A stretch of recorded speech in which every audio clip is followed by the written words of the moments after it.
আম্মু ঠাস করে চড় দিয়ে বলল, তুই যে আমার ছেলে এটা শুনতে আমার লজ্জা লাগছে। কিভাবে পারলি এটা করতে? তোর কি বিবেকে বাতলো না? আমি বললাম, সত্যি আম্মু, আমি কিছু করি নাই, মামি মিথ্যা বলছে। আম্মু বললো, চুপ মিথ্যাবাদী, তুই এই মুহূর্তে বাসা থেকে বের হয়ে যা, তোর মুখ আমি দেখতে চাই না। এদিকে মামি আর মেজো ভাই এর মুখ দেখে বোঝা যাচ্ছে তারা অনেক খুশি। আমি বললাম, আচ্ছা আম্মু, আমি চলে যাচ্ছি, কিন্তু সত্যিটা একদিন তোমরা জানতে পারবা, সেদিন হয়তো আমাকে পাবা না। বলে আমি আমার রুমে চলে আসলাম, সবকিছু গুছিয়ে নিলাম, তারপর মামির রুমে গেলাম। আমি বললাম, কি অন্যায় করছিলাম আপনার, তার জন্য আজ আমার আম্মুর কাছে এতটা খারাপ বানিয়ে দিলেন। আচ্ছা ভালো থাকবেন, আমার একটা কথা রাখবেন। মামি বলল, কি বলো? আমি বললাম, আমার আম্মুর খেয়াল রাখবেন, একটু যখন যা লাগবে একটু আগাই দিবেন প্লিজ। মামি বলল, আচ্ছা চেষ্টা করব। কিছু বুঝতে পারতেছেন না তো? আচ্ছা বুঝাই দিচ্ছি। একটু আগে মামির রুমে যাচ্ছিলাম আমার রসায়ন বইটা খোঁজার জন্য, তারপর গিয়ে দেখি আমার মেজো ভাইয়ের গায়ে কোনো কাপড় নাই আর মামি তো উলঙ্গ। আমাকে দেখে চমকে উঠে তারপর মামি আমার কাছে এসে বলে, প্লিজ তুমি কাউকে বলো না, আমার সংসারটা থাকবে না, চাইলে তুমি আর তোমার মেজো ভাই মিলে আমাকে ভোগ করতে পারো। আমি একটা থাপ্পড় মেরে বললাম, কি ভাবছেন, যা বলবেন তাই করব? কখনোই না। আচ্ছা আমার মামা কি আপনার কোনো চাওয়া অপূর্ণ রাখছে? কেন এমন করলেন? আমি এক নিঃশ্বাসে বললাম কথাগুলো। ওইদিকে মেজো ভাই কখন রুম থেকে বের হয়ে বাইরের দরজা লাগিয়ে দিছে আমি বুঝতেই পারি নাই। মামি বললো, বাঁচাও, কে কোথায় আছো, বাঁচাও প্লিজ, সুহান আমার এত বড় ক্ষতি করো না প্লিজ। আমি একদম বোবা হয়ে গেছি, আমার মুখ দিয়ে আর কোনো কথা বের হচ্ছে না। এদিকে আমার মামির চিৎকার শুনে সবাই চলে এলো। তারপর থেকে জানেনই তো আপনারা বর্তমান। এই বলে বের হয়ে গেলাম বাসা থেকে। পিছনে ফিরে একবার তাকালাম বাসার দিকে। অনেক কষ্ট হচ্ছে আজ। নিজের আপন মানুষ আজ মিথ্যা অপবাদ দিল, নিজের আপন মাও আমার বিশ্বাস করলো না। তারপর হাঁটা ধরলাম, এখন রাত 12টা বেজে 31 মিনিট। হাঁটছি আর একটু আগে হয়ে যাওয়া সব ঘটনা কথা ভাবছি। আচ্ছা আমার পরিচয়টা দিয়ে নি, আমি সুহান ইসলাম, সবাই সুহান বলে ডাকে। এবার এসএসসি দিব। পরিবারে আমি, আমার আম্মু, মেজো ভাই, আমার মামি থাকি। আমরা 3 ভাই 1 বোন। আপুর বিয়ে হয়ে গেছে অনেক আগে। আমার বড় ভাই আর মামা আমেরিকা থাকে, আর মামার বাড়িও কেউ নাই, তাই মামি আমাদের সাথে থাকে। এই যাক, আপনাদের পরিচয় দিতে গিয়ে বাস স্ট্যান্ডে চলে আসছি। পকেটে আছে মাত্র 1590 টাকা। কি করব, কোথায় থাকবো ভাবতেছি। ভাবতে ভাবতে কখন যে ঘুমিয়ে গেছি খেয়াল করি নাই। অপরিচিত একটি লোক বললো, এই ছেলে এভাবে ঘুমাই আছো কেন, উঠো এখান থেকে। আমি বললাম, কে কে? জি আঙ্কেল, উঠছি বলে ঘুম থেকে উঠে বললাম। অপরিচিত লোক বলল, কোথা থেকে যে আসে এসব মানুষ বুঝি না, বলে তিনি দোকান খুললেন। আমি একটা চায়ের দোকানে এসে মুখে পানি দিয়ে 2টা রুটি আর 1 কাপ চা খেলাম। তারপর দোকানদার আঙ্কেলকে বিল দিয়ে চলে আসলাম। ভাবছি চলে যাব এই শহর ছেড়ে, তাই করলাম একটা টিকিট কেটে নিলাম, উদ্দেশ্য চট্টগ্রাম। তারপর বাসে উঠে বললাম। বাস চলছে আপন গতিতে, আর আমি কখন যে ঘুমিয়ে গেছি খেয়াল করি নাই। বাস হেল্পার বলছে, এই মামা আর কত ঘুমাবেন, এবার নামেন। আমি বললাম, হ্যাঁ হ্যাঁ, আমি কি চট্টগ্রাম এসে গেছি? বাস হেল্পার বলল, জি। তারপর আমি বাস থেকে নেমে একটা হোটেলে গেলাম। অনেক ক্ষুধা লাগছে, ওই সেই সকালে 2টা রুটি আর 1 কাপ চা খাইছি। তারপর হোটেল থেকে খেয়ে বেরিয়ে আসলাম। আমার কাছে আর মাত্র 955 টাকা আছে। কি করব, কোথায় থাকবো ভাবছি আর হাঁটছি। কে কোথায় আছো, বাঁচাও আমার ছেলেটাকে প্লিজ, আমাকে মারো, তাও আমার ছেলেকে মেরো না। একজন লোক হা হা করে হাসছে আর বলছে, তোর ছেলেকে মারবো? আমি কাছে যেতে একজন লোক বলল, এই ছেলে কি চাস এখানে, যা এখান থেকে ভাগ। আমি বললাম, কিছু চাই না আঙ্কেল, শুধু আপনারে আর আপনার এই চামচা কয়টারে চাই। সেই লোক বলল, মানে? আমি কোনো কথা না বলে দিলাম একটা বুকের লাথি। তারপর একে একে সবাইকে ওদের পাওনা বুঝাই দিলাম, কিন্তু একটা লাঠি দিয়ে পিছন থেকে আমার মাথায় মারে কে যেন। তারপর আর কিছু মনে নেই। চোখ খুলে নিজেকে হাসপাতালে আবিষ্কার করলাম। পাশে মায়ের বসে একটা আন্টি, ছোট একটা ছেলে, যে ছেলেটাকে আমি বাঁচিয়েছিলাম। আমি বাঁচাইনি, আল্লাহ বাঁচাইছে, আমি মাত্র ওসিলা। আর একটা মেয়ে বসে আছে। আন্টি বলল, বাবা তোমার এখন কেমন লাগছে? আমি বললাম, জি আন্টি, ভালো লাগছে। আমাকে এখানে কে আনলো? আমি তো এখানে ছিলাম না। সে মেয়েটি বলল, আমার বাবা আনছে এখানে আপনাকে। তারপর সব খুলে বলল সে মেয়েটি 2 দিন আগের রাতে যা যা হয়েছিল।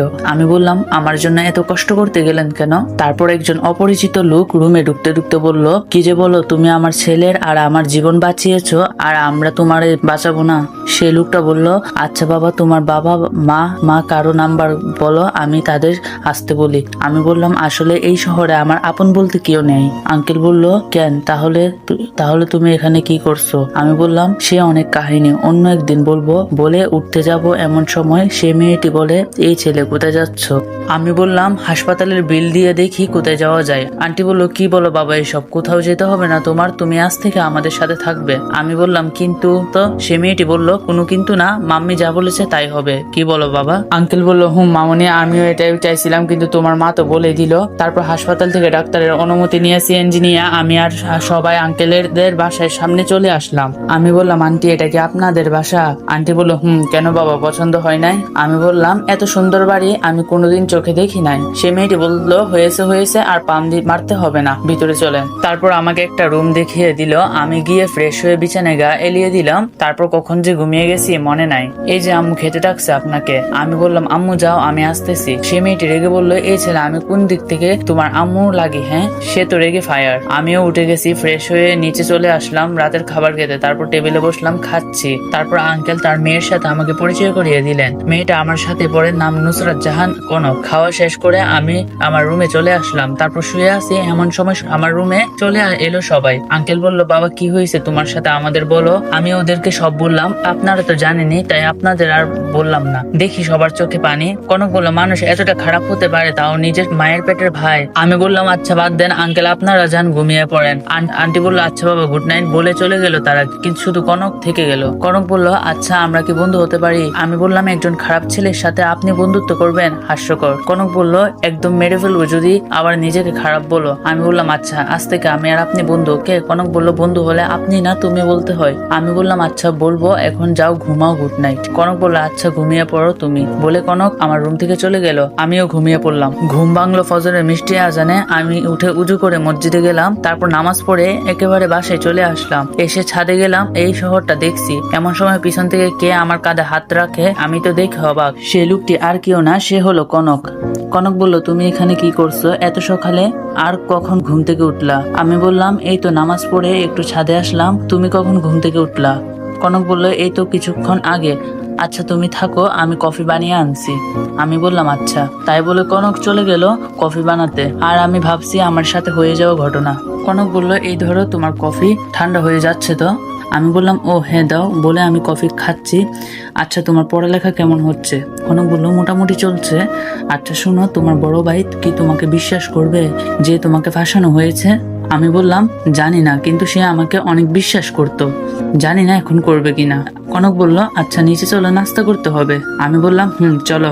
বলে দুজন নিচে চলে আসলাম। দেখি আঙ্কেল চা খাচ্ছে আর খবরের কাগজ পড়ছে, আর আন্টি নাস্তা রেডি করছে। আঙ্কেল বলল বাবা তোমার নামটাই জানা হলো না।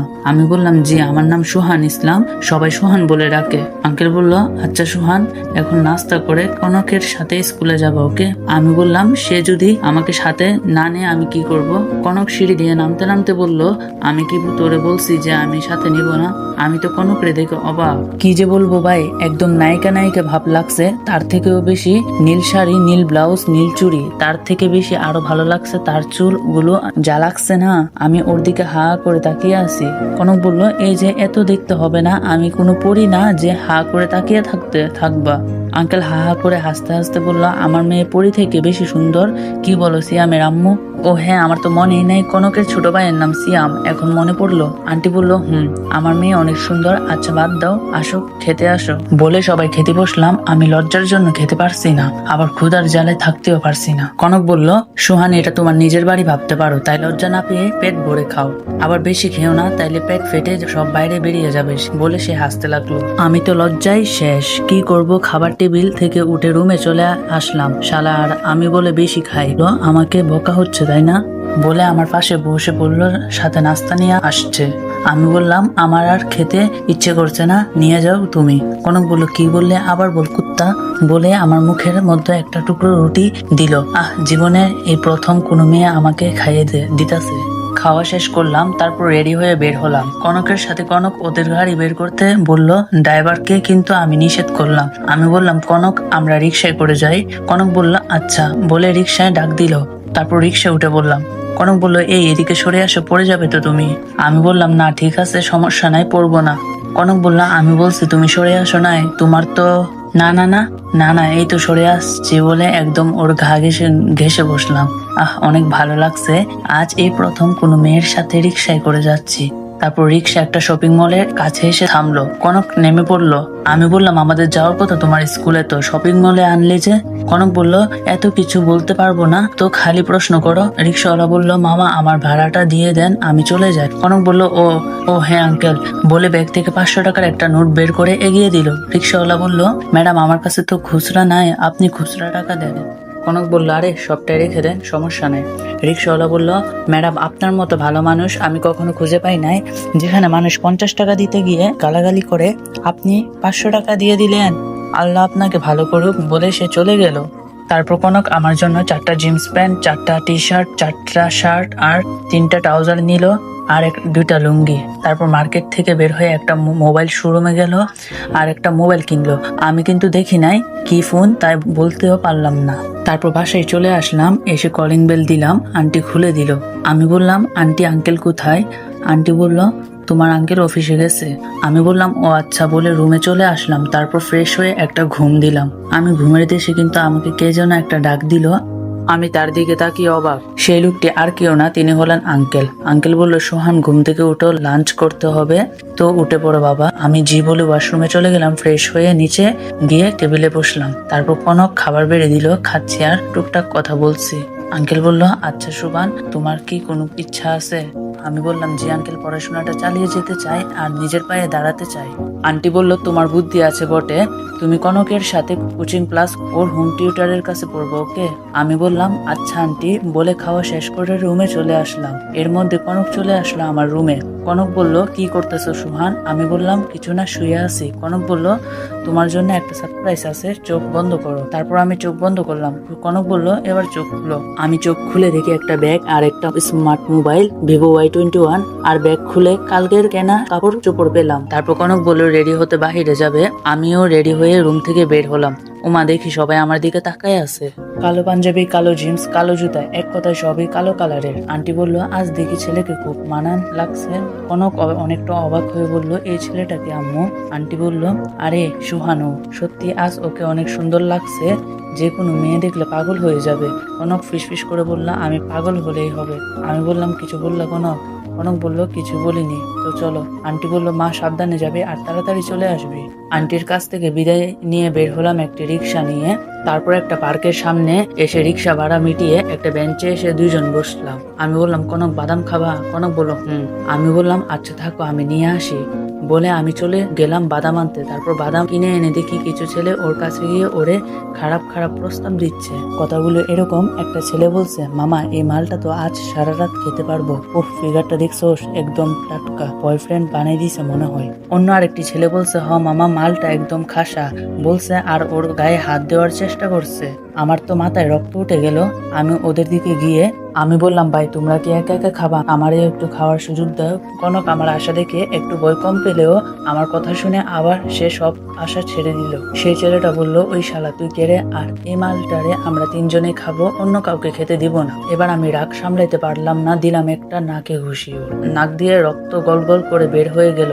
অন্য একজনের বুকে দিলাম এক লাথি, সাথে সাথে 3জনে দিল এক দৌড়। তারপর কনকরে নিয়ে বাসায় চলে আসি। আসার সময় ওর জন্য আর ওর ছোট ভাইয়ের জন্য কিছু ফুচকা আর চকলেট নিয়ে আসি। কনক রুমে কান্না করতে করতে চলে গেল আর আমি ওর পিছু পিছু গেলাম।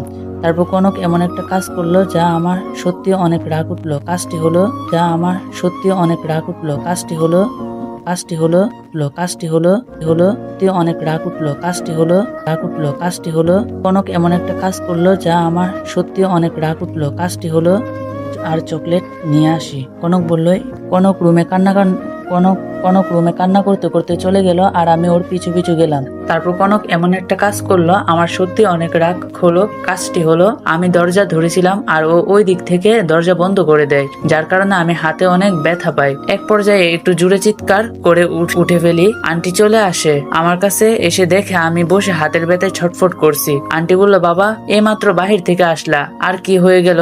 আমি কান্না করতে থাকি। আমি আন্টিরে বলি আমার তেমন কিছু হয় নাই, আগে আপনি কনককে সামলান সন্তান বলে কনকের দরজায় ধাক্কাতে লাগলাম। আমি বললাম, কনক দরজা খুলো, না হলে কিন্তু দরজা ভেঙে ফেলবো, প্লিজ তুমি দরজা খুলো প্লিজ। বলে আমি এক পর্যায়ে দরজা ভেঙে ভিতরে প্রবেশ করলাম। আমি দেখে তো অবাক, কনক আত্মহত্যা করতে যাচ্ছিল, কিন্তু সময় বুঝে দরজাটা ভেঙে ফেলি, যার কারণে আর সাহস পায় না আত্মহত্যা করার। আমি ওর কাছে গিয়ে ওর গালে ঠাস ঠাস করে দুইটা বসিয়ে দিলাম চোর। তারপর আমার রুমে নিয়ে গেলাম ওরে। আঙ্কেল বলল, তোমার এত বড় সাহস কিভাবে হলো কনক? কেন করতে চাইছিলা এই পাপ কাজ? কনক এবার কান্না করে দিল।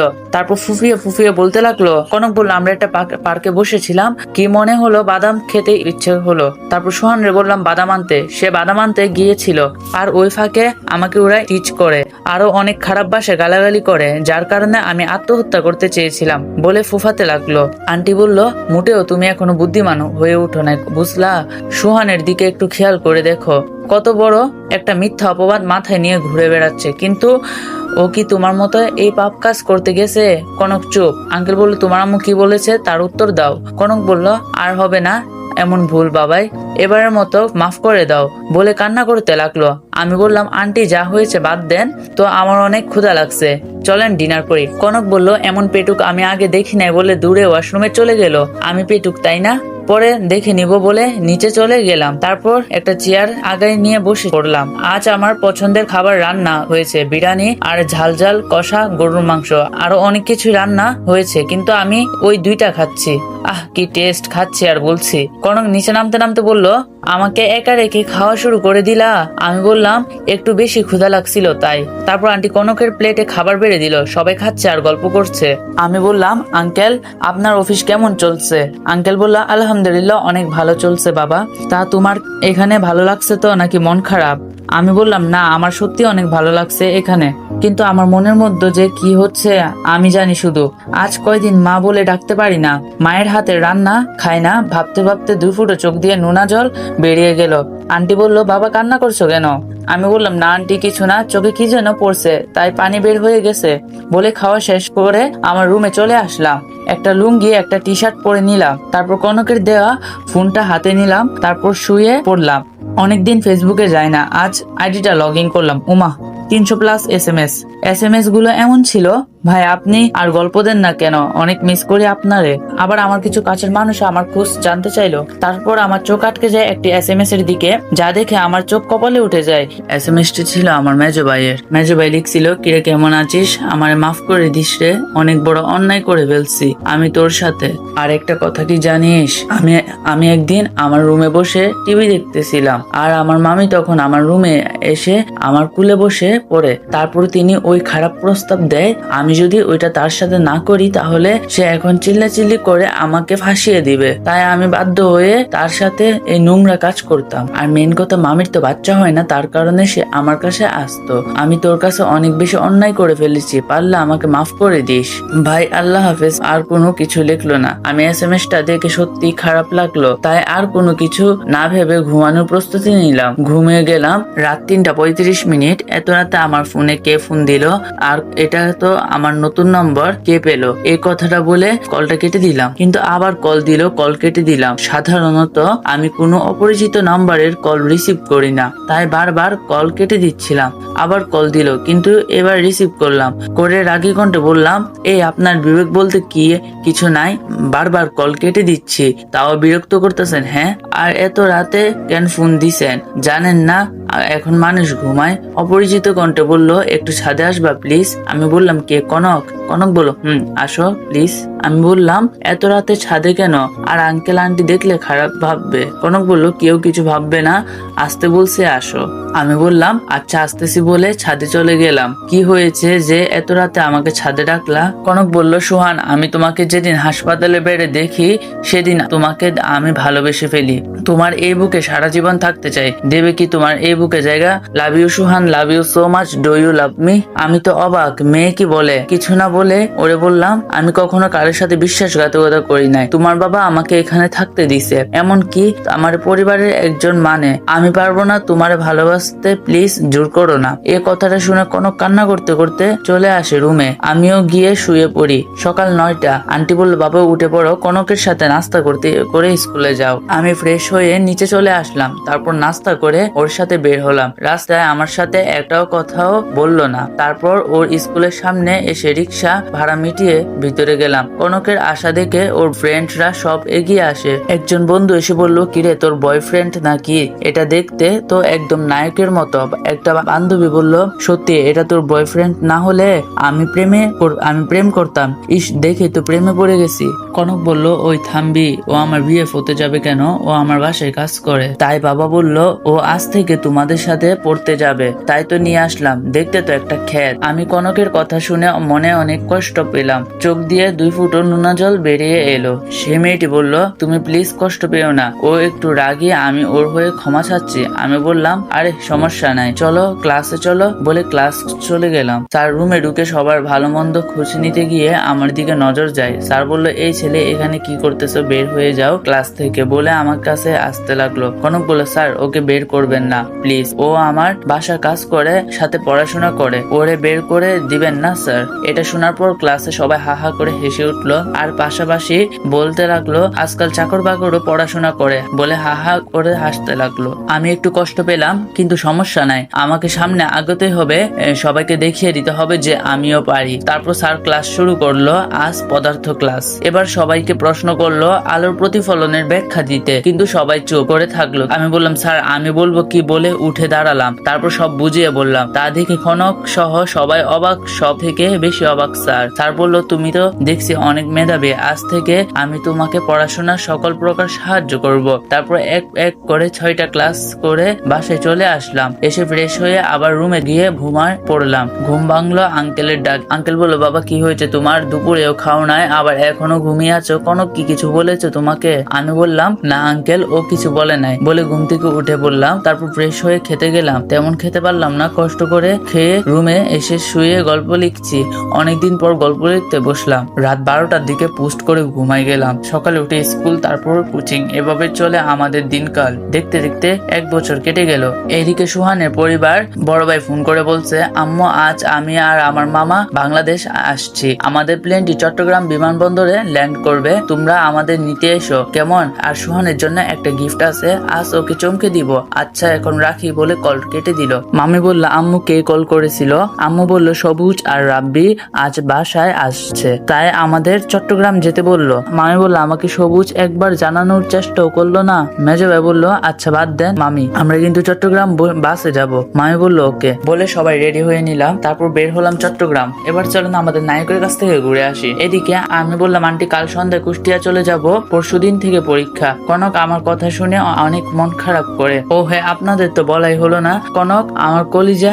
এখন আপনাদের প্রশ্ন যে কনক আমাকে কাজের লোক বানাইছিল, সে এখন কিভাবে কলিজা হলো? তাই তো, তাহলে চলে যায় 5 থেকে 5 মাস আগের ঘটনাতে। আমি বললাম, আন্টি আমি চলে গেলাম স্কুলে, বলে বের হয়ে গেলাম। তারপর স্কুলে এসে জেরিনের সাথে কথা বলছিলাম। জেরিন সে মেয়েটি যে আমাকে দেখে প্রেমে পড়ে গেছিল, ও বারবার আমার হাত ধরছিল, সেটি কনক আড়াল থেকে দেখে ফেলে আর কান্না করতে করতে বাসায় চলে যায়। তারপর 7-8টা ঘুমের ওষুধ খায়, ফলে ঘুমিয়ে পড়ে। রাত 10টার দিকে কনকের রুমে ডাকতে যায় আন্টি, আর দেখতে পাই ও ঘুমিয়ে আছে, পাশে টেবিলে ঘুমিয়ে আছে। পাশে টেবিলে চোখ যায় আর দেখে ও ঘুমের ওষুধ খাইছে। তারপর হাসপাতালে নিয়ে যায় আর ওর চিকিৎসা করা হয়। তারপর আঙ্কেল জানতে চায় যে কেন এমন করলো। কনক বলল, বাবা আমি সুহানকে অনেক ভালোবাসি, আর আজ ও আমার বান্ধবীর সাথে গা ঘেঁষে আবার হাতে হাত রেখে কথা বলেছে, তাই আমি সহ্য করতে পারি নাই, সেজন্য এটা করছি, বলে কান্না করতে লাগলো। আঙ্কেল বলল, সুহান এখানে আসো। আমি বললাম, জি আঙ্কেল বলেন। আঙ্কেল বলল, জীবনে আমি অনেক আমার মেয়ের কোনো চাওয়া অপূর্ণ রাখি নাই বাবা, আমার মেয়ে কি দেখতে খারাপ, কেন ওকে মেনে নাও নাই? আমি বললাম, প্লিজ আঙ্কেল এভাবে বলবেন না, আসলে আমিও ওকে ভালোবাসি, কিন্তু আমার কি কোনো পরিবার আছে?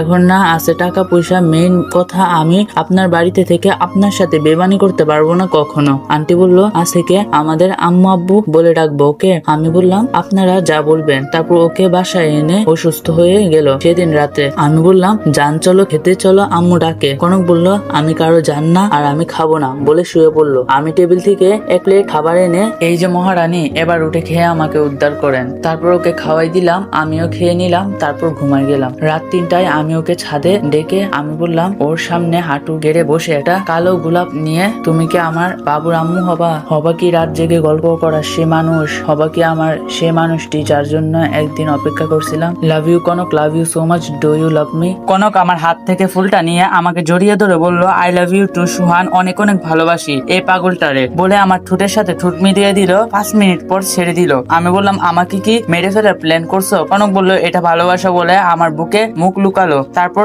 কতক্ষণ সেখানে ছিলাম মনে নাই। বর্তমান কনক বলল তুমি আমাকে রেখে চলে যাবা বলে আমাকে জড়িয়ে ধরে কেঁদে দিল। আমি বললাম আরে পরীক্ষা দিয়ে আবার চলে আসবো তো। তারপর ওকে রুমে নিয়ে দরজা আটকিয়ে দিই। আমি বলি যান একটু কাছে আসো তো, আজ একটু মন ভরে আদর করবো। কনক বলল যা দুষ্টু, যারা গল্প শুনতেছে তারা তো সব দেখে ফেলবে। তারপর বলল লাইটটা বন্ধ করে দাও। তারপর ঠোঁট এর সাথে ঠোঁট মিলিয়ে দিয়ে অনেকক্ষণ পর আমি আমার রুমে চলে আসি, ঘুমিয়ে পড়ি। তারপর সকালে ঘুম থেকে উঠে ফ্রেশ হয়ে নাস্তা করে সব গুছিয়ে নিই। তারপর সবার কাছ থেকে বিদায় নিয়ে কনকের কাছে যাই। আমি বললাম এমন করলে কি হবে বলো, আমারে তো তোমার ফ্যামিলির মতো হয়ে উঠতে হবে। আর আমি কিছুদিন পরে আমার কলেজের জন্য চলে আসব বলে একটা কপালে চুমু দিয়ে বসলাম। ভালো করে পরীক্ষা দিবা আর সময় মতো খাওয়া দাওয়া করবে, ওকে? কনক বলল তুমিও, বলে বের হয়ে গেলাম। তারপর বাস স্ট্যান্ডে চলে এসে একটা টিকিট কাটি। রাত 8টার বাস ছাড়লো। আমি কানে হেডফোন লাগিয়ে গান শুনছি। এমন সময় আমার চোখ আটকে যায়। ভালো করে দেখি আমার মামা, বড় ভাই, মামি আর মেজো ভাই। বড় ভাই আমাকে দেখে আমার কাছে এগিয়ে এসে যা বললো তা শুনে আমি আকাশ থেকে পড়লাম। তা হলো আমি কানে হেডফোন লাগিয়ে গান শুনছি। এমন সময় আমার চোখ আটকে যায়। ভালো করে দেখি আমার মামা, মা, বড় ভাই, মামি আর মেজো ভাই। বড় ভাই আমাকে দেখে আমার কাছে এগিয়ে এসে যা বললো তা শুনে আমি আকাশ থেকে পড়লাম। বড় ভাই বলছে কিরে ভাই কেমন আছিস? অনেকদিন পর তোরে দেখলাম রে, তা তুই আমারে আনতে যাস নাই কেন? আমি কিন্তু অনেক কষ্ট পাইছি, আর তুই যার জন্য আমার উপর রাগ করে আমাকে আনতে যাস নাই, আমি কিন্তু তোর জন্য সেটা আনছি। ভাইয়া কি আনছে, ভাইয়া আমার জন্য কি আনছে সেটা আপনারা পরে জানতে পারবেন। আমি বললাম কে আপনি, আর কি সব উল্টা কথা বলতেছেন? আমি আপনার ভাই হতে যাব কেন? বড় ভাই বলল এসব কি বলতেছস ছোট ভাই? বড় ভাই বলল এসব কি বলতেছস ছোট? আমি আমি তো কিছু বুঝতে পারতেছি না। আমারে কি তুই চিনতেছস না? আমি তোর বড় ভাই। আমি বললাম আমার কোনো পরিবার নাই, আর বড় ভাইয়ের তো কোনো প্রশ্নই আসে না। আমার এই কথা শুনে আমার বড় ভাইয়ের চোখের জল স্পষ্ট বুঝতে পারলাম, কিন্তু আমার এই পরিবারের প্রতি কোনো মায়া নাই। তারপর বড় ভাই আর কোনো কথা না বলে চলে গেল। এমন সময় আমার ফোন বেজে উঠলো। ওই পাশ থেকে বলল জান তুমি কি বাসে উঠছো? আর কোনো অসুবিধা হয় নাই তো? আমি বললাম না পাকলি কোনো সমস্যা হয় নাই, আর আমি বাসে উঠে পড়ছি। এখন আমি বাগেরহাটের মধ্যে, আর একটা সমস্যা হয়েছে। কনক উত্তেজিত হয়ে বলল কি হয়েছে, কি বললো তাড়াতাড়ি। আমি বললাম আজ আমার পরিবারের সাথে দেখা হয়েছে, এক বাসে আছি, আর ভাইয়ের সাথে কথা হয়েছে একটু আগে। যা কথা হয়েছে সে সব খুলে বললাম কনকরে। কনক বলল তোমার এটা করা ঠিক হয় নাই, সে তো কিছু জানে না, তার সাথে এমন করাটা ভালো লাগলো না আমার। যাই হোক ভালো করে পরীক্ষা দিবা, নাইলে কিন্তু একটা আদরও পাবা না বলে দিলাম। আমি বললাম আগে পরীক্ষাটা দিয়ে নি, পরে দেখা যাবে। আচ্ছা যান বাই, পরে কল দিব না। কনক বলল ওকে। মোবাইলে একটা চুমু দিয়ে কলটা কেটে দিল। আমি ওখানে হেডফোন লাগিয়ে গান শুনতে শুনতে ঘুমিয়ে গেছি। এই মামা উঠেন, আমরা কুষ্টিয়া মজমপুর চলে আসছি। আমি তারপর বাস থেকে নেমে একটা রেস্টুরেন্টে গিয়ে নাস্তা করে বসলাম। এমন সময় দেখি আমার বেস্ট ফ্রেন্ড শিহাব বলে কিরে তুই সুহান না? আমি বললাম নিজের বেস্ট ফ্রেন্ড কেও ভুলে গেলি? টুকটাক কথা বলে চলে আসলাম শিহাবদের বাসায়। আমাকে দেখে শিহাবের আম্মু জড়িয়ে ধরে বলল বাবা তুই এতদিন কোথায় ছিলি? রাগ করে বাসা থেকে 1 বছর আগে বের হয়ে গেলি, আর আসলি না। কিন্তু তোর পরিবারের কাছে যদি তোর কথা জিজ্ঞেস করি তারা এড়িয়ে যায় আর বলে ওর কথা আর আমার কাছে বলবি না। আমার আম্মু আর শিহাবের আম্মু বেস্ট ফ্রেন্ড ছিল। আমি শুনে একটু কষ্ট পেলাম, কিন্তু আন্টিকে বুঝতে দিলাম না। আন্টি বলল আচ্ছা বাবা তুই ফ্রেশ হয়ে নাস্তা করে নে। আমি বললাম না আন্টি, নাস্তা করে আসছি, তুমি করে নাও। বলে আমি রুমে চলে আসলাম। তারপর ফ্রেশ হয়ে একটু ঘুমিয়ে নিলাম, কারণ সারা হবে। ও হ্যাঁ, যার জন্য কুষ্টিয়া আসা, আমার কাল এসএসসি পরীক্ষা, তাই পরীক্ষা দিতে আসছি। ঘুম ভাঙলো শিহাবের ডাকে। এ মামা উঠে গোসল করে নে, লাঞ্চ এর সময় হয়ে গেছে তো। আমি বলে ওয়াশরুমে ঢুকলাম গোসল করার জন্য। তারপর গোসল করে লাঞ্চ করে এসে পিসিটা অন করলাম। আজ একটু কল অফ ডিউটি খেলবো, আমার প্রিয় গেম। তারপর খেলা শেষ করে বিকালে হাঁটতে বের হলাম। অনেকজনের সাথে কথা বললাম। তারপর দেখি মামা মামিকে, তারা আমার কাছে আসছিল। সবুজ মামা বলল সুহান যা হয়েছে হয়েছে, বাদ দাও, আমার সাথে বাসায় চলো, তোমার জন্য তোমার ভাই আইফোন 13 আনছে। কিন্তু তখন তাকে যে কথাগুলো বলছো অনেক কষ্ট পাইছে সে। আমার জন্য এটাই আনছিল। বাসের মধ্যে বলছিলাম যে পরে বলবো সেটা কি গিফট এটা। আমি বললাম না মামা, আমার কাল থেকে পরীক্ষা, আমি যাবো না একদিন ইনশাআল্লাহ বলে চলে আসলাম। মামি আমার সাথে কথা বলার অনেক চেষ্টা করছে, কিন্তু আমি পাত্তা দেই না। বাসায় এসে ফ্রেশ হয়ে হালকা নাস্তা করে পড়তে বসলাম। আমি ওরে বলে দিছিলাম আমাকে ডিনার করতে ডাকবি না।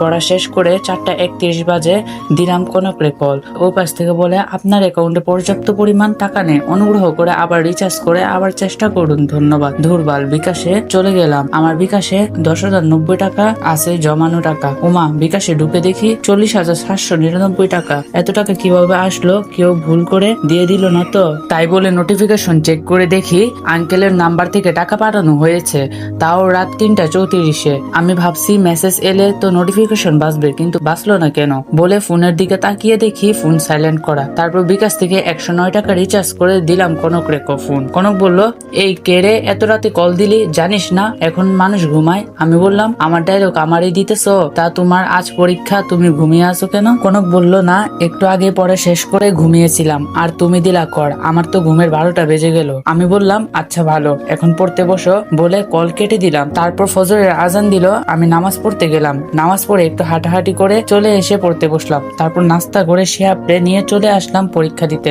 পরীক্ষা আজ অনেক ভালো হয়েছে, 6 সেট প্রশ্ন কমন। শিহাবেরও অনেক ভালো পরীক্ষা হয়েছে। তারপর বাসে এসে গোসল করে লাঞ্চ করে ঘুমাই গেলাম। দেখতে দেখতে আমার পরীক্ষাটাও শেষ হয়ে গেল। একদিন শিহাবের সাথে নাস্তা করতেছিলাম, এমন সময় কে যেন কলিং বেল বাজালো, তাই দরজা খুলে দিলাম। আমি দেখি আমার মা আর বড় ভাই এসেছে। তারপর তাদের বসতে বললো আন্টি, মানে শিহাবের আম্মু। আমরা নাস্তা করে আমি আমার রুমে চলে গেলাম। আমি আমার সবকিছু গুছিয়ে নিলাম, আজ চলে যাব চট্টগ্রাম। তারা কথা বলছিল।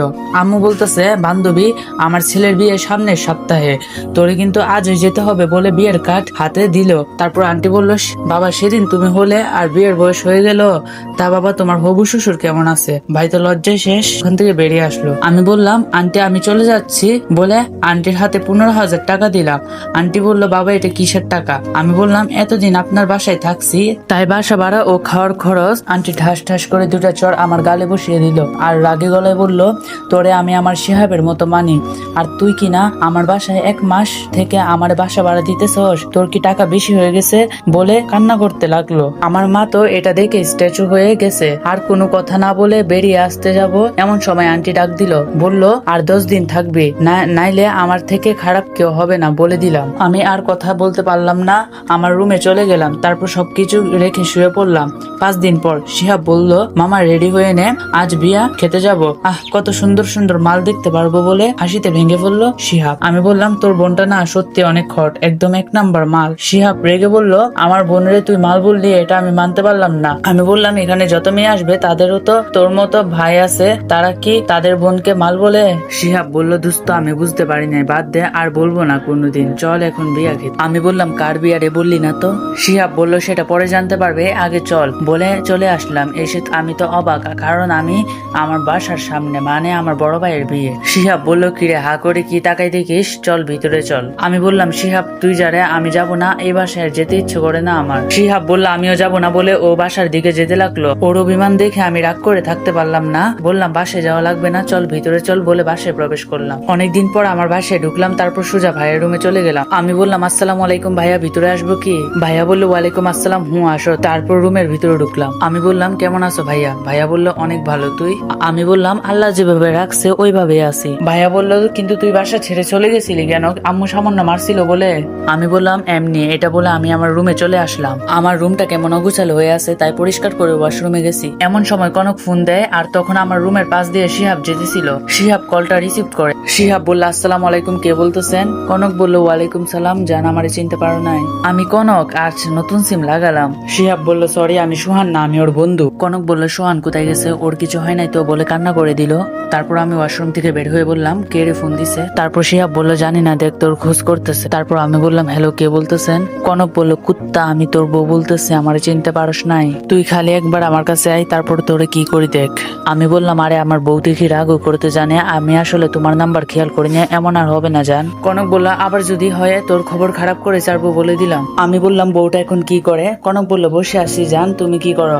আমিও বসে আসি, লাঞ্চ করছো? কনক বলল, না, তুমি? আমি বললাম, আগে গিয়ে খেয়ে আয়, নয়তো তোর সাথে কথা নাই। এমন সময় আমার রুমে আমাকে ডাকতে আসলো একটা মানুষ, যা দেখে আমি অবাক হয়ে যাই। তিনি হলেন আমার মা। মা বলল, কেমন আছো সুহান? আমি বললাম, ভালো, আপনি কেমন আছেন? আম্মু বলল, ভালো নাই, কিন্তু তুমি বাসা থেকে চলে গেলে অনেক ভালো থাকবো আমি। আমি চাই না কোনো বাজে ছেলে আমার ছেলের বিয়েতে এসে কোনো মেয়ের সর্বনাশ করুক। আমি তোমায় হাত জোর করে বলছি, তুমি বাসা থেকে চলে যাও প্লিজ। আমি বললাম আচ্ছা চলে যাচ্ছি, সমস্যা নাই, কিন্তু আমি আমার পরিবারকে ভালো রাখতে চাই। আমি যেমনই থাকি না কেন আমার পরিবার ভালো থাকতে আমিও ভালো থাকবো বলে আম্মুর হাতে একটা গিফটের প্যাকেট ধরিয়ে দিলাম আর বললাম এটা ভাবির জন্য। তারপর কষ্টে সেখান থেকে চলে আসলাম। এসে আমি বাসের টিকিট কেটে নিলাম, তারপর রাতে ডিনার করে বাসে উঠলাম। সকাল 8টায় কনকদের বাসার সামনে এসে কলিং বেল চাপ দিলাম। তারপর কনক এসে দরজা খুলে দিল আর আমাকে দেখে জড়িয়ে ধরে কান্না করে দিল। তারপর কনক বলতে লাগলো আমার জানটার মুখ শুকিয়ে গেছে, একদম মনে হয় খাওয়া দাওয়া করে নাই। দেখি বলে টেবিল থেকে নাস্তা নিয়ে আসলো। আমি ততক্ষণ আমার রুমে চলে গেলাম। তারপর সব খুলে একটা হাফ প্যান্ট আর একটা গেঞ্জি পরে ফ্রেশ হয়ে আসলাম। তারপর কনক আমাকে খাইয়ে দিতে লাগলো। রুটি আর গরু মাংসের ঝোল আমার মুখে তুলে দিতেছিল আর আমি ওকে কামড় দিতেছিলাম। কনক বললো এই দুষ্টু কামড় দেও কেন, ব্যথা লাগে তো। আমি বললাম আমার বউরে যা ইচ্ছা তা করবো, তোমার কি? হ্যাঁ। কনক বলল তবে রে দাঁড়া, খাওয়া শেষ হোক তোর, তারপর দেখি কি করতে পারি। দরজায় দাঁড়িয়ে একজন বলছে ভিতরে আসবো। কনক বলল পারমিশন নিয়ে ভিতরে আসতে হবে নাকি আম্মা? আন্টি বললাম স্বামীর জন্য এত দরদ উল্টে পড়ছে, আম্মুর সামনেও খাইয়ে দিতে হয়? আমি বললাম না মা, মানে একটু বেশি ক্ষুধা লাগছিল তাই আর কি। আন্টি বললো খাও। তা বাবা তুমি কেমন আছো এবং পরীক্ষা কেমন হলো তোমার? আমি বললাম আলহামদুলিল্লাহ ভালোই হয়েছে আর আমি অনেক ভালো আছি আলহামদুলিল্লাহ। আপনি কেমন আছেন? আন্টি বললো ভালো আছি বাবা, তা তোমরা থাকো আমি রান্না করে আসি। বলে আন্টি চলে গেল আর আমার খাওয়া শেষ, আমি বিছানায় শুয়ে পড়লাম। কনকও চলে আসলো আর দরজা বন্ধ করে দিয়ে আমার কাছে চলে আসলো। কনক বলল এবার দেখ আমি কি করি, বলে আমার ঠোঁট আর ওর ঠোঁট এক করে নিয়ে চুষতে লাগলো। 5 মিনিট পর ছেড়ে দিল। আমি বললাম আমারে মেরে ফেলবে নাকি? হ্যাঁ বলে আমি ওরে জড়িয়ে ধরে ঘুমিয়ে গেলাম। এভাবে চলতে লাগলো আমাদের দিনকাল। দেখতে দেখতে পরীক্ষার রেজাল্টের দিন চলে আসলো। আজ রেজাল্ট দিবে। কনক কি যে হবে বলছিল আর আল্লাহ আল্লাহ করছিল। তারপর রেজাল্ট দেখলাম কনকে A+ পেয়েছে। ওকে বলতে ও জড়িয়ে ধরলো, তারপর বললো তোমারটা কিন্তু পেলাম না। এবার আমারটা বের করলাম, উমা আমি তো ফেল। অনেক ভালো করে পরীক্ষা দিয়েছিলাম, চোখে জল চলে এলো। এমন সময় কনক বলল আরে গাদা এটা তোর যশোর বুট দে। তারপর মনে পড়লো আমি তো যশোর বুট, আসলে চট্টগ্রাম থাকতে থাকতে সব চট্টগ্রাম লাগে। আমার রেজাল্টে গোল্ডেন A+ পেয়েছি। কনক শুনে তো আমার গালে কত কিস দিল বলার বাহিরে। তারপর আঙ্কেলের ফোন দিলাম, আঙ্কেল শুনে অনেক খুশি হয় আর বাসায় চলে আসে। সবাই মিষ্টি মুখ করিয়ে তারপর বাসায় চলে আসি। তারপর রাতে খেয়ে ঘুমিয়ে যাই। কলেজে ভর্তির জন্য আবেদন করছি, রাজশাহী সরকারি কলেজে চান্সও পাইছি। আজ আমি আর কনক রাজশাহী চলে যাচ্ছি। তারপরে এসে একটা বাসা ভাড়া নিলাম, ওখান থেকে একসাথে আমরা কলেজে যাই। এভাবে চলতেছে আমাদের দিনকাল। দেখতে দেখতে HSCও শেষ হয়ে গেল।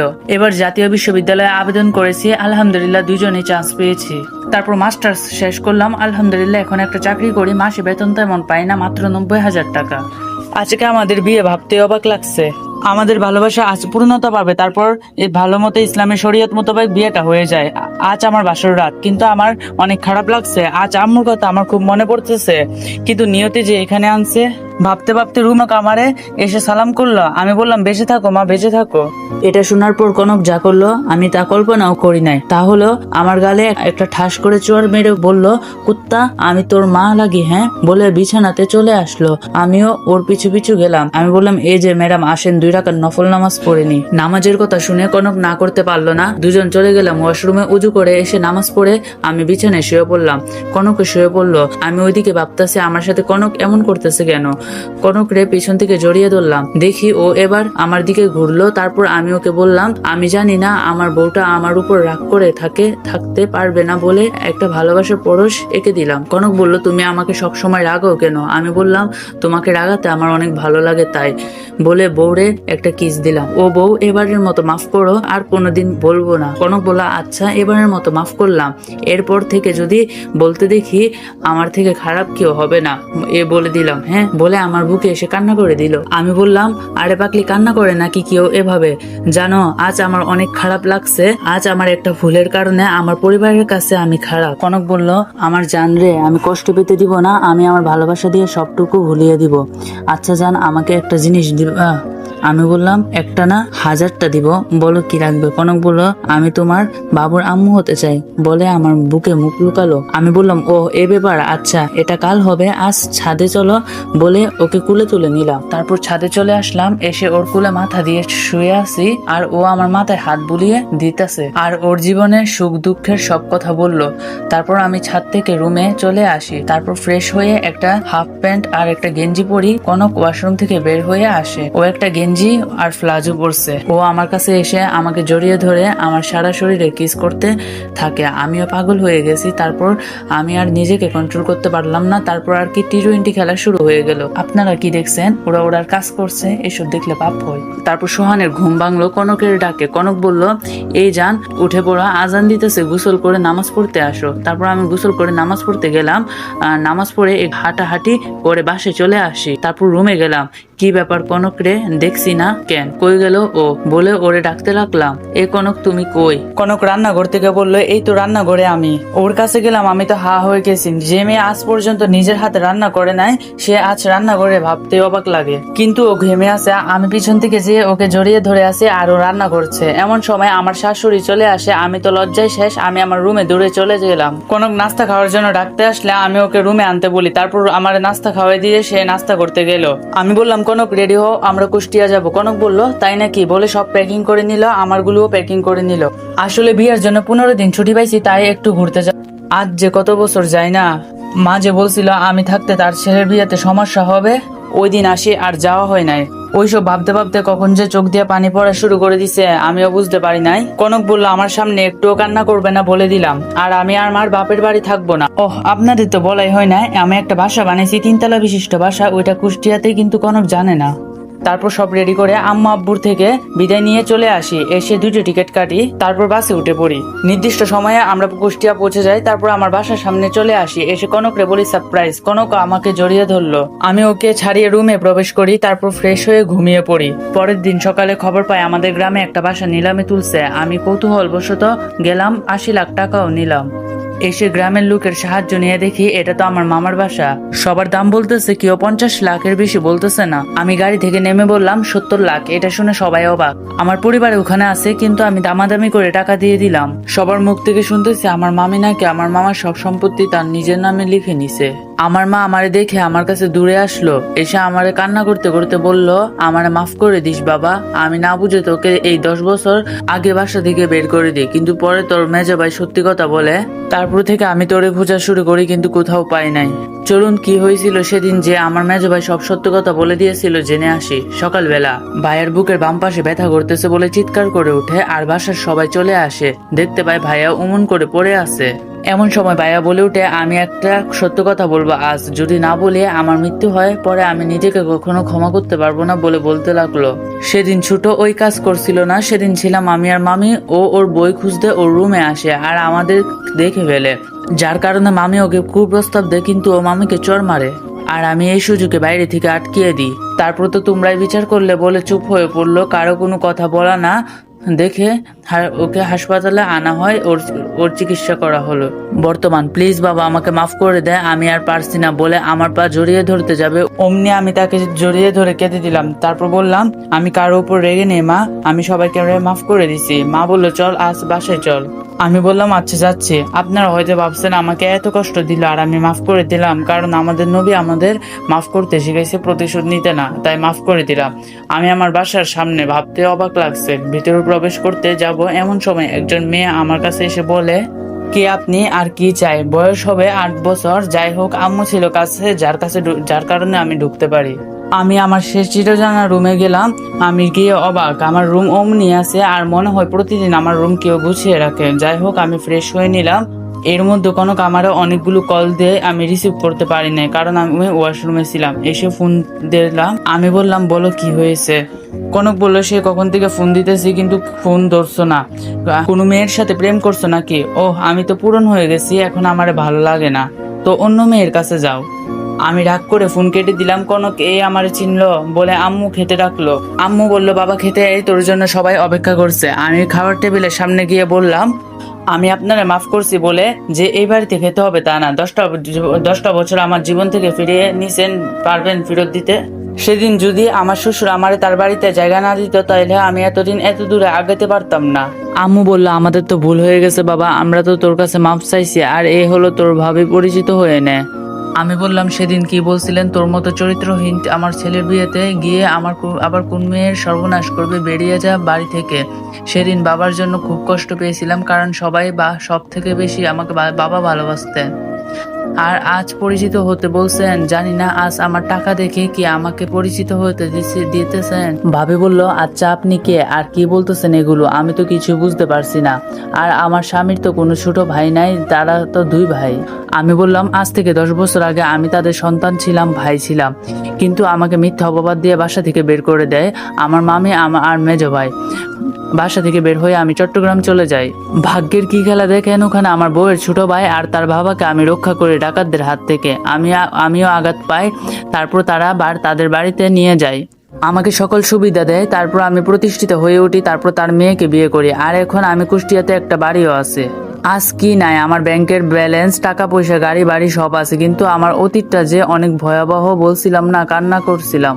এমন সময় আমার বড় ভাই মেজো ভাইরে হসপিটাল থেকে নিয়ে আসে। এখন মোটামুটি ভালো আছে মেজো ভাই।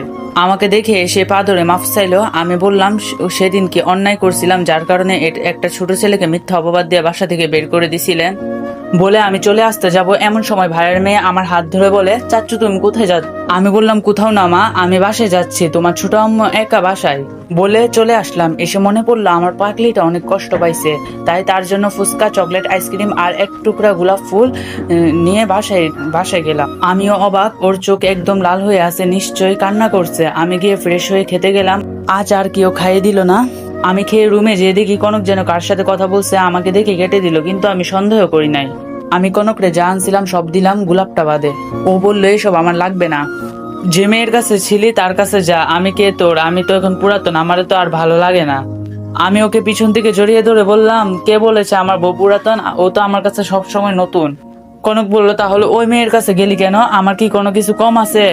আমি এবার ওর গালে ঠাস করে চড় মেরে দিলাম। বারবার খালি মেয়ের কথা বলতেছো, তুমি কি দেখছো আজ আমি আমার বাড়ি গেছিলাম, যা হয়েছে তারপর সব বললাম। কনক বলল, আমার ভুল হয়ে গেছে, আমি বুঝতে পারি না, বলে আমাকে জড়িয়ে ধরলো। আমি ওকে বুকে টেনে নিলাম। আরে পাগলি, তোমার জায়গা আমার পায়ে না, আমার বুকে। তারপর শুয়ে পড়লাম, অপেক্ষা করতেছি কখন রাত 12টা বাজবে। আমি আর ও সামনাসামনি শুয়ে আছি। আমি ওর গালে হাত বুলিয়ে বললাম, অনেক জোরে লাগছে তাই না জান? কনক বলল, তোমার সাথে কথা নাই, আমার কাছে আসবে না বলে দিলাম। কে শুনে কার কথা? আমি ওর ঠোঁটের সাথে ঠোঁট মিলিয়ে 10 মিনিট পর ছেড়ে দিলাম। কনক হাঁপাচ্ছে। আমি তারপর কনকরে কুলে করে ছাদে নিয়ে গেলাম। কনকের কুলে মাথা দিয়ে শুয়ে আছি আর ও আমার মাথায় হাত বুলিয়ে দিতেছে, খুব ভালো লাগছিল। এবার উঠে পড়লাম। কনক বলল, কি হয়েছে, হঠাৎ উঠে গেলে যে? আমি দৌড়ে রুমে চলে আসলাম, ফুলটা নিয়ে আবার ছাদে চলে আসলাম। এসে ওরে দিলাম ফুলগুলো। তারপর কনক আর আমি রুমে চলে আসি। তারপর ডুবে যাই ভালোবাসার সাগরে। সকালবেলা আমার ঘুম ভেঙে যায়, দেখি কনক ওয়াশরুম থেকে বের হচ্ছে, শরীর ভেজা। আর আমি থাকতে পারলাম না, গিয়ে জড়িয়ে ধরলাম। কনক বলল, এই 7 সকালে কি শুরু করলা, সারা রাত ঘুমাতে দাও না, এখন আবার শুরু করছো? এমন সময় আমার ফোন বেজে উঠে। আমি রিসিভ করতে ও পাশ থেকে যা বললো তা শুনে আমার পা মাটি থেকে সরে যায়। কথাটি হলো, আমার মা নাকি হসপিটালে, তার প্রেশার বেড়ে গেছে, অনেক খারাপ অবস্থা। আমি শুনে দূরে চলে যাই, হসপিটালে গিয়ে সোজা আম্মুর কেবিনে চলে যাই, কিন্তু আম্মু এখনো ঘুমিয়ে আছে। আমি পাশে বসে আছি, আমার পাশে পরিবারের সবাই আছে, মামি ছাড়া। এমন সময় কনক চলে আসে আমার কাছে, এসে আমারে বলে, আম্মুর কি এখনো জ্ঞান ফেরে নাই? আমি বললাম, না, তুমি এখানে বসো। কনক বলল, আচ্ছা। আমার চোখ দিয়ে অজোরে পানি পড়ে যাচ্ছে। তারপর দুপুর 3টায় মার জ্ঞান ফিরলো। আমি মার কাছে গিয়ে বললাম, মা আমাকে মাফ করে দাও, আমি বুঝতে পারি নাই। আম্মু বললে, এখানে তোর কোনো দোষ নাই রে বাবা, এখন কি সব বাদ দিবে নাকি? আমার মাকে বলতে না দিয়ে কনক মার মুখ চেপে ধরলো। কনক বলল, আর যেন এমন কথা না শুনি মা। আম্মু বললে, এটা কে রে বাবা? ভাবি বলল, ওইটা আপনার ছোট বৌমা। আমি তো লজ্জায় শেষ। আম্মু বলল, আমার না জানিয়ে বিয়ে করে নিলি, আমি মানতে পারলাম না, কিন্তু যা হওয়ার হইতে গেছে, কিন্তু তোদের বিয়ে আবার হবে। সবাই এবার বলে উঠলো, ঠিক বলেছেন, ওরা আবার বিয়ে হবে। এমন সময় বড় ভাই আর মেজো ভাই বলে উঠলো, আমাদের সাথে কি কথা বলবি না? আমি দৌড়ে গিয়ে তাদের জড়িয়ে ধরলাম আর কান্না করে দিলাম। তারপর আম্মুকে নিয়ে বাসায় চলে আসলাম। আমরাও আমাদের বাসায় চলে আসলাম। তারপর দিন সবকিছু আমাদের বাসায় নিয়ে গেলাম, আবাসপত্র সহ প্রয়োজনীয় সব। সবাই মিলে সব ঠিক করে সন্ধ্যা হয়ে গেল। এবার সবাই রাতের খাবার খেয়ে নিলাম, যেহেতু দুপুরে খাওয়া হয় নাই। তারপর সবাই ড্রয়িং রুমে বসে কথা বলছিলাম। বড় ভাই বলল, তা কনক, তোমার বাবা মা কেমন আছে, ফোন দিছো কি?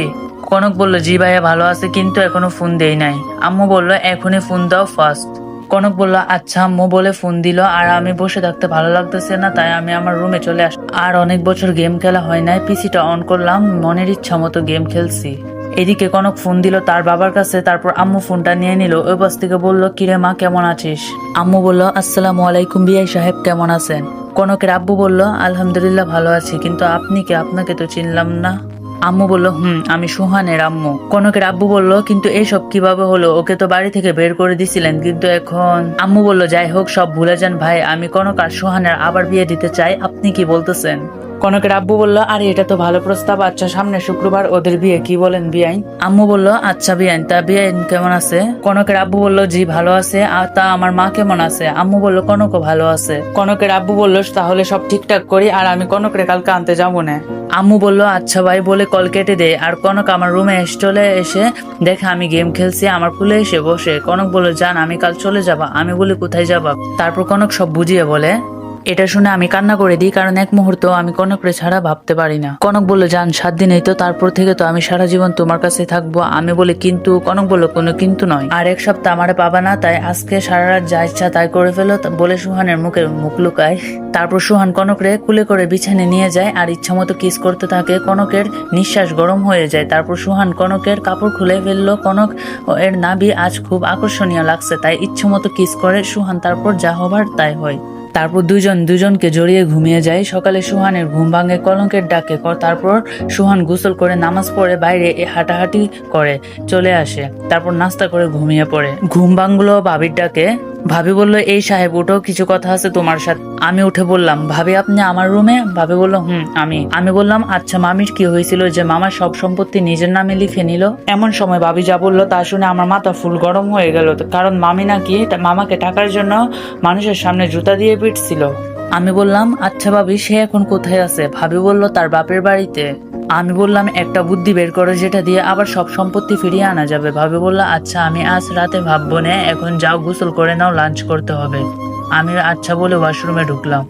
তারপর গায়ে সাবান মাখানো শেষ, এমন সময় দেখি আমি টাওয়াল আনি নাই।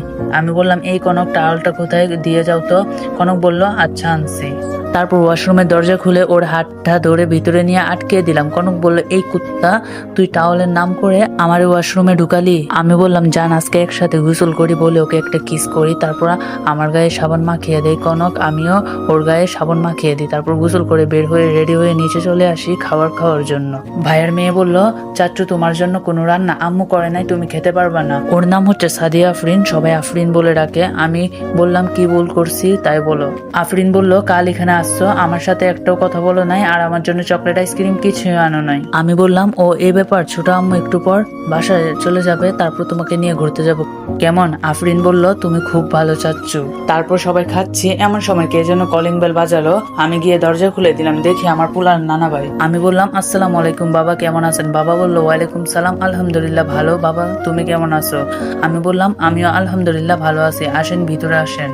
তারপর সবাই খাওয়া শেষ করলো, যে যার রুমে চলে গেল। আমি আমার রুমে গিয়ে দেখি আমার পাকলি বউটা কান্না করছে আর রেডি হচ্ছে। আমি পিছন থেকে জড়িয়ে ধরে বলি এই পাকলি কান্না করছো কেন? মাত্র 7 দিনেই তো, একটু কষ্ট করে যান। কনক বলল আমি তোমাকে ছাড়া থাকতে পারবো না যান বলে কান্না করতে থাকে। আমি ওর কপালে কিস করে বললাম আমরা প্রতিদিনে ফোনে কথা বলবো না পাকলি। কনক বলল যদি কোনো মেয়ের দিকে তাকাস আমি যাওয়ার পর তোর খবর করে ছাড়বো বলে গেলাম। তারপর ও আমার কপালে একটা চুমা দিয়ে বাবার সাথে বের হয়ে গেল। আমিও ঘুমিয়ে গেলাম। ঘুম ভাঙলো ভাবির ডাকে। ভাবি বলল এই সুহান সন্ধ্যা হয়ে গেছে তো, আর কত ঘুমাবি, উঠ এবার। আমি বললাম জি ভাবি বলে উঠে ওয়াশরুমে গিয়ে ফ্রেশ হয়ে আসলাম। একটু নাস্তা করলাম, তারপর বাইরে বের হলাম। আজ অনেকদিন বাইরে বের হই না। তারপর আড্ডাখানায় গিয়ে দেখি সবাই আছে। সুমন বলল কিরে কেমন আছস, আর সে কবে বাড়ি থেকে গেলি আর আসলি না? এমন সময় শিহাবের ফোন আমি রিসিভ করতে ওই পাশ থেকে বলল মামা কই আছো? আমি বললাম 4 রাস্তার মোড়ের পাশের গলিতে।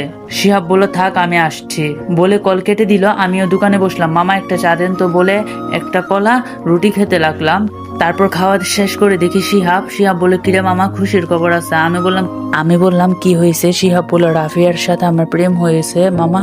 আমি বললাম তাই নাকি, ট্রিট দে। শিহাব বলল আচ্ছা চল বলে রেস্টুরেন্টে চলে আসলাম। তারপর মনের মতো অর্ডার দিয়ে খেলাম, তারপর বিল পে করে বাসায় চলে আসলাম।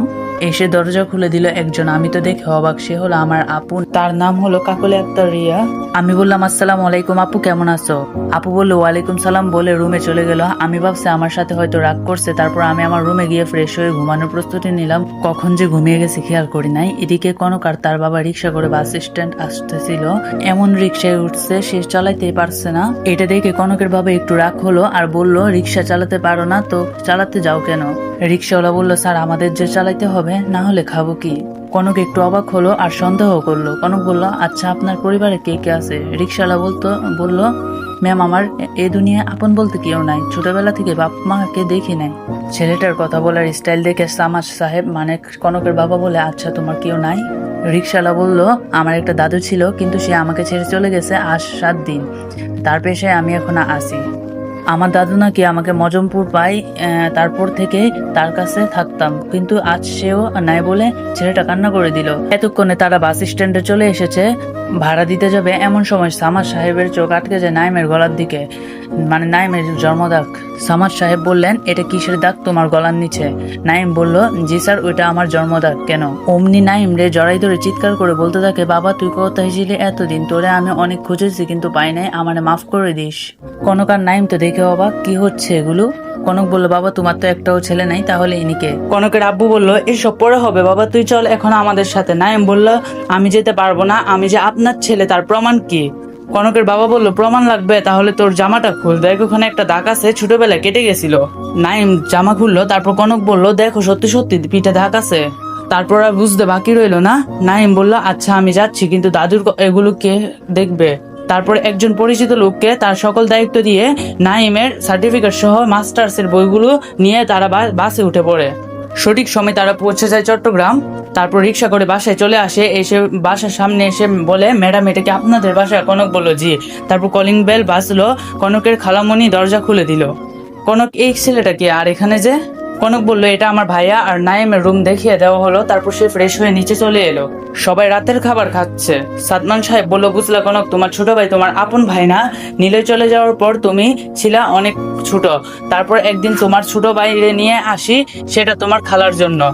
সবাই নাইমের সাথে কথা বললো। তারপর নাইম তার মায়ের কাছে গিয়ে বলল, আসসালামু আলাইকুম, কেমন আছেন আন্টি? কনকের মা বলল, ওয়ালাইকুম সালাম, কে তোর আন্টি? আমি তোর জন্মদাতা মা, আজ থেকে আমারে মা বলে রাখবে, ওকে? তারপর নাইম তার রুমে চলে যায় আর ঘুমায় পড়ে। সকালবেলা এভাবে ঘুম থেকে উঠে নাস্তা করতে হবে। তারপর নাইম ঘুম থেকে উঠে ফ্রেশ হয়ে নিচে গিয়ে টেবিলে বসে পড়ে, সবাই একসাথে নাস্তা করে। কনক বলে, ভাইয়া রেডি হয়ে নাও, বাইরে যাব। নাইম রেডি হয়ে নিল। সবাই মিলে শপিং এ গেল। শপিং করে এসে সবাই ফ্রেশ হয়ে খেয়ে ঘুমিয়ে পড়লো। বর্তমান কে রে এখন ফোন দিল? জান, কি করো এখন? জানো না এখন মানুষ কি করে? ঘুমাচ্ছে, তুমিও ঘুমাও ভাই বলে কল কেটে দিল। বলে কল কেটে দে সোহান, তারপর ঘুমিয়ে পড়ে। ওই উঠবা নাকি পানি মারবো? ধুর, এই অসময় কি কেউ ডাকে? ভাবি বলল, একটা বুদ্ধি পাইছি ভাই, যেটা দিয়ে মামিকে কাবু করা যাবে। আমি খুব উত্তেজিত হয়ে জিজ্ঞেস করলাম, কি বুদ্ধি ভাবি, তাড়াতাড়ি বলো। ভাবি বলল, একদিন মামি কার সাথে যেন কথা বলতেছিল, আমি বিষয়টা খেয়াল করি। তারপর তার মেসেঞ্জার চেক করতে দেখতে পাই একটা ছেলের কাছে অনেকগুলো নোংরা পিক সেন্ড করা। আমি ওইগুলো স্ক্রিনশট নিয়ে আমার জিমেলে নিয়ে নিই। আমি বললাম, তো কি করবো এটা দিয়ে? মামার সাথে তো সব শেষ। ভাবি বলল, আরে পাগল, এখন এই খেলা, যার সাথে ওর সম্পর্ক আছে ও আমার ফ্রেন্ড হয়।